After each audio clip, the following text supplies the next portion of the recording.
Bismillahirrahmanirrahim. Assalamualaikum warahmatullahi wabarakatuh. Alhamdulillahirabbil alamin. Allahumma shalli ala Muhammad wa ala ali Muhammad. Kita bersyukur kepada Allah karena banyak sekali nikmat yang Allah berikan kepada kita. Nikmat kita bisa beribadah kepada Allah. Nikmat kesehatan yang menyebabkan kita bisa dekat dengan Allah. Dan masih banyak nikmat-nikmat Allah yang diberikan kepada kita sehingga kita masih bisa berada di bumi ini. Dan mudah-mudahan Allah akan menambahkan nikmatnya kepada kita semua. Salawat serta salam kita sampaikan kepada junjungan kita Rasulullah SAW dan juga para keluarga, para sahabat, para tabi'in dan juga pengikutnya yang setia.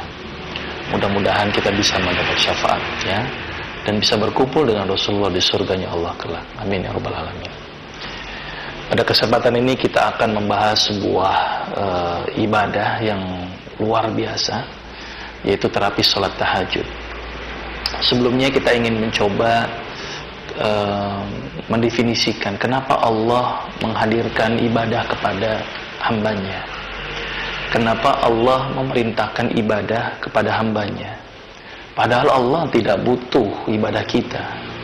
Apakah dengan kita ibadah maka Allah akan naik derajatnya? Tidak. Allah tidak butuh ibadah kita. Ketika Allah memerintahkan sebuah ibadah, jelas ini sebenarnya untuk kepentingan kita, bukan untuk kepentingan Allah. Sehingga sangat rugi sekali kalau seandainya Allah memerintahkan sebuah ibadah tetapi kita tidak melakukan ibadah tersebut.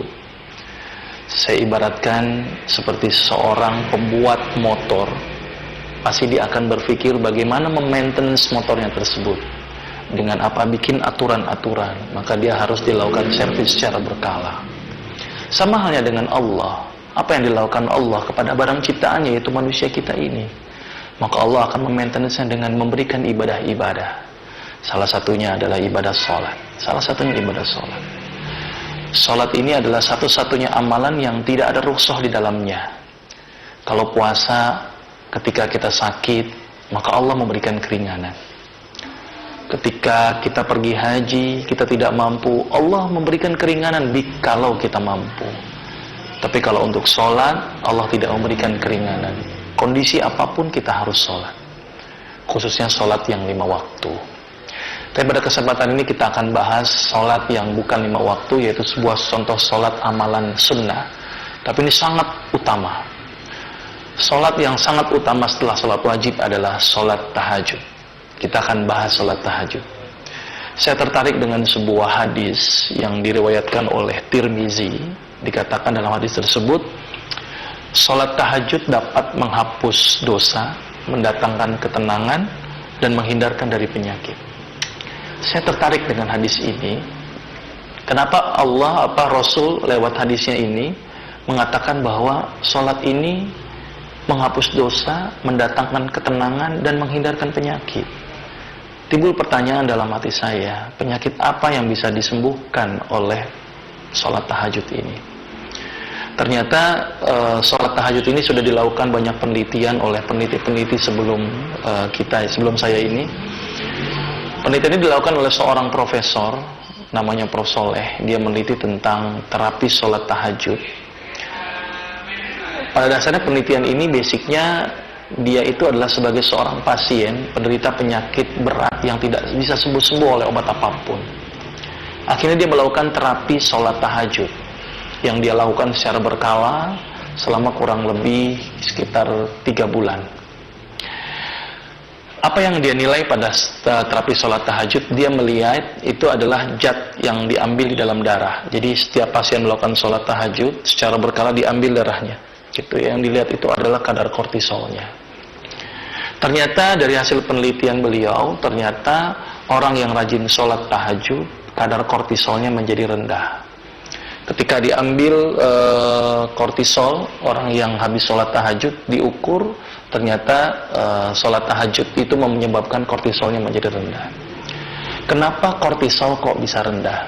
Sebelumnya saya akan menceritakan dulu ada sebuah siklus di dalam tubuh yang kita sebut dengan siklus sirkadian. Siklus sirkadian ini adalah sebuah siklus yang secara normal dia akan keluar pada waktunya dan berhenti pada waktunya. Salah satu siklus yang akan saya terangkan di sini adalah siklus sirkadian ACTH. Apa itu ACTH? Adrenocorticotropic hormone. Di mana hormon ini dihasilkan oleh organ di dalam otak kita yang bernama hipofisis.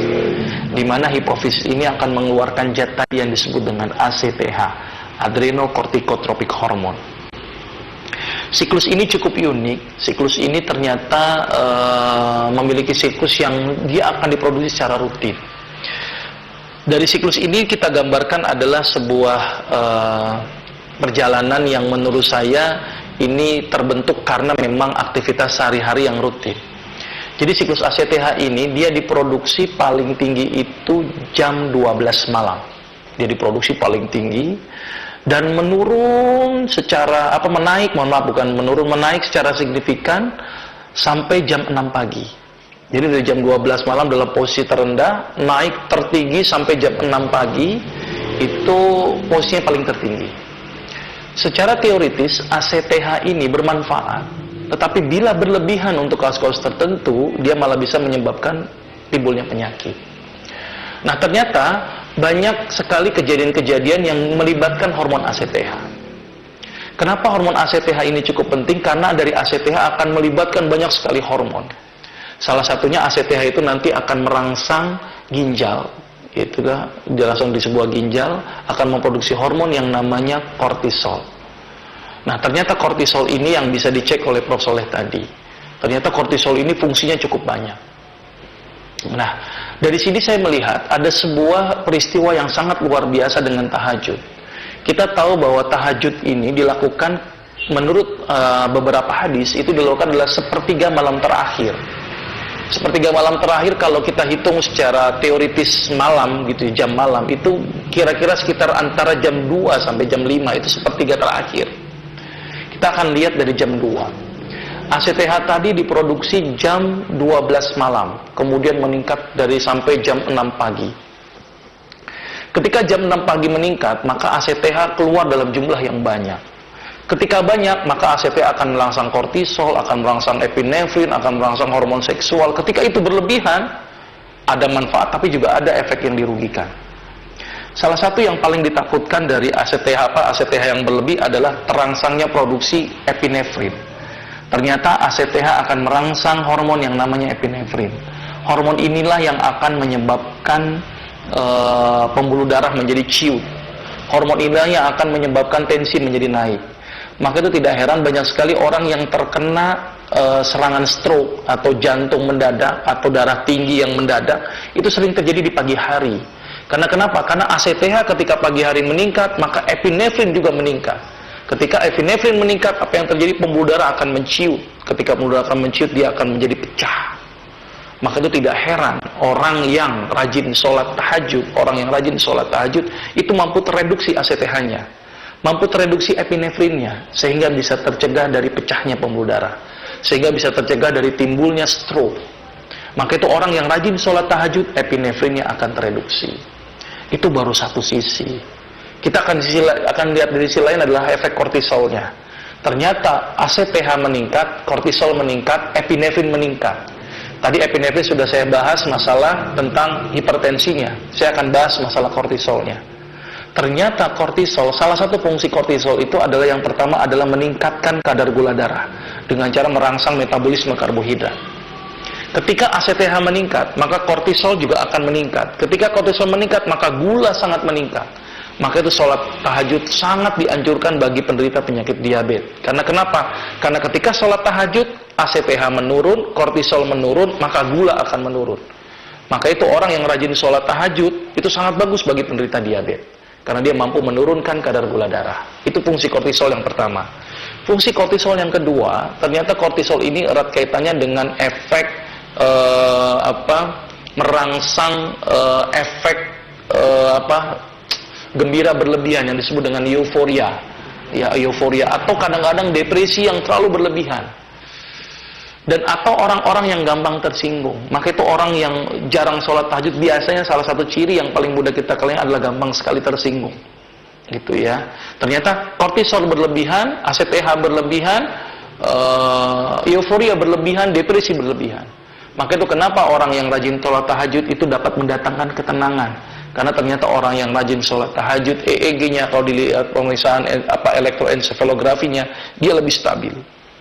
Ketika lebih stabil, otomatis depresi juga tertangani, euforia bisa dicegah, gitu ya, dan tidak mudah tersinggung. Maka itu orang yang rajin sholat tahajud biasanya dia lebih legowo, lebih bersahaja, tidak gampang tersinggung, tidak mudah marah, karena EEG-nya lebih stabil. Itu salah satu efek dari kortisol yang dikendalikan. Kemudian efek yang kedua, ternyata fungsi kortisol adalah menghambat pengeluaran urin. Maka itu kenapa kalau kita tidur malam hari tidak gampang untuk kencing, gitu ya, kecuali pada penderita diabetes yang mudah sekali kencing, karena mampu ditahan dengan adanya kortisol. Dengan kita rajin sholat tahajud, maka kortisolnya itu direndahkan, otomatis efek penghambatan urin juga semakin direndahkan. Maka itu kenapa pada orang-orang yang bengkak, penyakit gagal ginjal, saya rekomendasikan untuk sholat tahajud. Karena kenapa? Karena mampu mereduksi kortisol. Ketika kortisol tereduksi, maka bengkak tidak akan terjadi, maka pembuangan urin semakin mudah. Maka itu sholat tahajud sangat bagus untuk mencegah bengkak pada kaki, gitu ya, bengkak pada jantung dan bengkak pada perut. Karena kenapa? Karena efek kortisol yang dihambat. Selain itu juga kortisol berperan penting juga untuk menghambat pembentukan limfosit. Maka itu tidak heran orang yang rajin sholat tahajud, daya tahan tubuhnya menjadi lebih bagus, karena efek penghambatan terhadap pembentukan limfosit itu dikurangi atau direduksi. Dan ternyata berdasarkan hadis bahwa kortisol itu dibutuhkan, tetapi kalau berlebihan itu akan menjadi masalah. Dan kortisol dibutuhkan dengan durasi yang tepat. Maka itu kenapa sholat tahajud yang terbaik dilakukan di sepertiga malam terakhir, kurang lebih sekitar jam 2. Karena jam 2 pada waktu itu kortisol sudah diproduksi tapi tidak nilai yang tinggi, sehingga otomatis mampu dihambat, mampu diberikan efek positifnya, tapi juga mampu dihambat efek negatifnya. Maka itu sholat tahajud dilakukan sekitar jam 2 malam. Terus timbul pertanyaan, bagaimana kalau kita bangun tengah malam, gitu ya, tetapi kita tidak melakukan sholat tahajud? Apakah sama efeknya dengan orang yang sholat tahajud? Ternyata orang yang bangun malam tanpa melakukan sholat tahajud, itu ternyata tidak ada efeknya. Kenapa tidak ada efeknya? Ini yang jadi pertanyaan. Karena sering sekali timbul pertanyaan, bagaimana dok kalau saya nonton bola bangun tengah malam? Apakah sama dengan orang sholat tahajud? Saya akan jawab kepada orang yang tersebut, saya bilang begini, akan sama efeknya dengan sholat tahajud kalau nonton bolanya sambil sujud, saya bilang. Kenapa? Karena ternyata efek sujud ini yang bermanfaat. Ketika sujud, otomatis kita tahu bahwa ketika sujud, otak lebih rendah daripada jantung. Sehingga jantung akan memompa otak cukup dengan tekanan yang tinggi menuju otak. Karena ketika sujud, kepala lebih rendah, otak lebih rendah, jantung lebih tinggi. Sehingga akan terjadi hentakan ke otak. Maka itu orang yang akan berefek orang yang akan berefek bangun tengah malam adalah orang yang rajin sholat tahajud. Jadi kalau kita bangun jam 2 malam untuk nonton bola tanpa ada melakukan aktivitas sholat, tidak ada efeknya.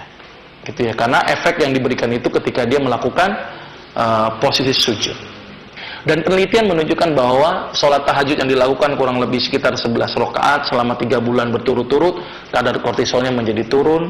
Karena kortisol turun, otomatis efek-efek kortisol juga akan dihambat. Oleh karena itu, sholat tahajud sangat direkomendasikan. Sholat tahajud sangat luar biasa.